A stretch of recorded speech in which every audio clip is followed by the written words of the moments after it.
Hi friends, स्वागत है आप सभी का अमेजिंग स्टोरी चैनल में। मैं हूँ आपका दोस्त स्मित प्रजापति और आज आपको बताने जा रहा हूँ अर्जुन और सुभद्रा के विवाह का अनसुना किस्सा। यह उस समय की बात है जब महाभारत का युद्ध नहीं हुआ था और उस समय भगवान श्री कृष्ण और अर्जुन में काफ़ी अच्छी मित्रता भी थी। उस समय श्री कृष्ण यह बात जानते थे कि उनकी और बलराम की सगी बहन सुभद्रा मन ही मन अर्जुन से काफ़ी ज़्यादा प्रेम करती थी। लेकिन उस समय भी एक तरफ दुर्योधन और मामा शकुनी अपनी चालों से महाभारत का युद्ध निर्धारित कर रहे थे।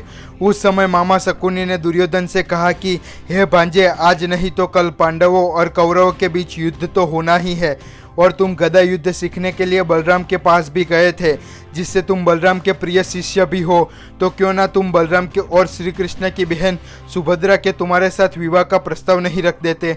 इससे युद्ध में श्री कृष्ण और बलराम को ना चाहते हुए भी तुम्हारा साथ देना पड़ेगा।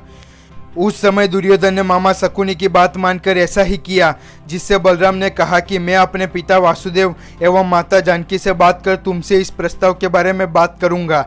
उस समय भी श्री कृष्ण तो यह नहीं चाहते थे और वह तो यह भी जानते थे कि अर्जुन के मन में भी सुभद्रा के प्रति अपार प्रेम है। उस समय श्री कृष्ण ने अर्जुन को सुभद्रा के साथ विवाह का प्रस्ताव रखा और कहा कि तुम सुबह जाकर सुभद्रा का अपहरण कर लो, लेकिन सारथी तो सुभद्रा को ही बनाना, जिससे सबको यह लगे कि सुभद्रा तुम्हारे साथ ही विवाह करना चाहती थी। उस समय रात को बलराम ने भी दुर्योधन के विवाह का प्रस्ताव पिता वासुदेव और माता जानकी के सामने रखा।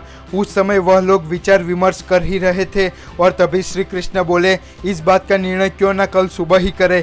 उस समय बलराम ने भी व्यंग करते हुए कहा कि कृपया करके तुम रात्रि में कुछ गड़बड़ मत कर देना। उस समय रात को श्री कृष्ण ने यह बात सुभद्रा से जाकर कही कि बड़े भैया तुम्हारा विवाह दुर्योधन से करना चाहते हैं। उस समय सुभद्रा ने श्री कृष्ण से कहा कि भैया, मैं दुर्योधन से विवाह नहीं करना चाहती।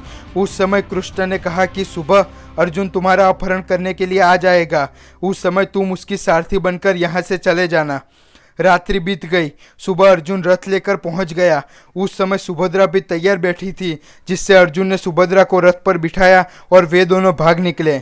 उस समय द्वारका नगरी में हल्ला मच गया कि कृष्ण और बलराम की बहन सुभद्रा को अर्जुन अपहरण कर ले गया। उस समय बलराम ने कृष्ण से कहा कि इतना सब कुछ होने के बाद भी तुम शांति से बैठे हो, चलो आज ही जाकर कुरुवंश का नाश कर देते हैं। उस समय श्री कृष्ण ने एक सैनिक को बुलाया और पूछा कि रथ को कौन चला रहा था। उस समय सैनिक ने कहा कि रथ तो आपकी बहन सुभद्रा ही चला रही थी।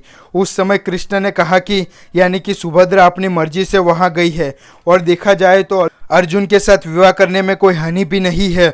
वह पांडु पुत्र है, भीष्म जिनके दादा है, गुरु द्रोण जिनके गुरु है और विश्व का सबसे बड़ा जो धनुर्धर हो, उससे विवाह करने में विचार विमर्श कैसा।